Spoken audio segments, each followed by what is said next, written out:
Hello, this morning I thought I'd video one of my Aphasia group Zoom meetings.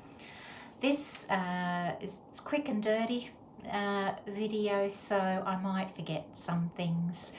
But anyhow, this is what I do before the Zoom meeting. So I've advertised that we're going to do these Zoom meetings or chats at a regular time. Ours is every Tuesday at 10 a.m. 10 a.m. to midday Queensland time. And of course Australia has several time zones, so it's important to include those time zones because Zoom people can be in any time zone. I've advertised it via our Facebook site, our emails, and just other opportunities. I've asked people to email me if they want to join the Zoom meeting. I've had two speech pathologists offer to help, Brooke and Leanne, and they are on the phones if people get stuck.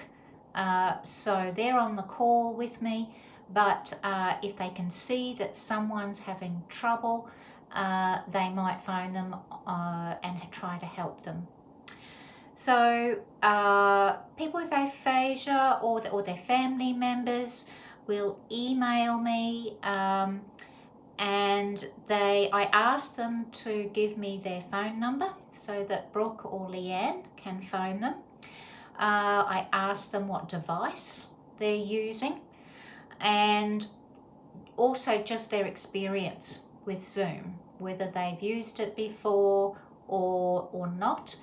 And I'm thinking of including another question now about whether or can they have a support person there with them. Sometimes those emails it's a conversation back and forth. Sometimes they're very brief, but that's what we've got.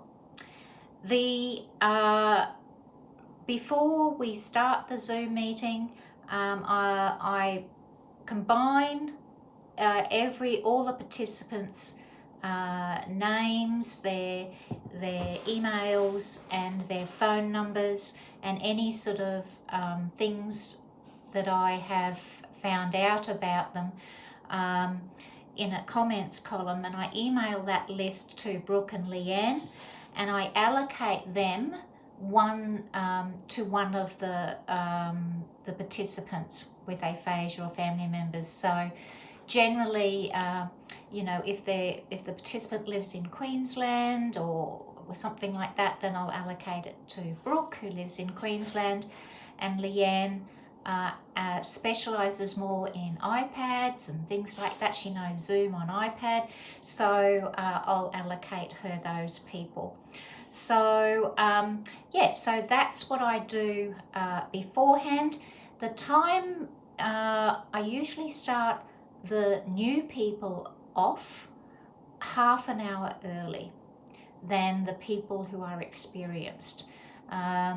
In fact, the first time I did this, I opened up Zoom for an hour beforehand so that they could have a play with it. And it ended up that, I think the first time we did it, we had about 8 or so people able to connect out of the, I think 3 people struggled.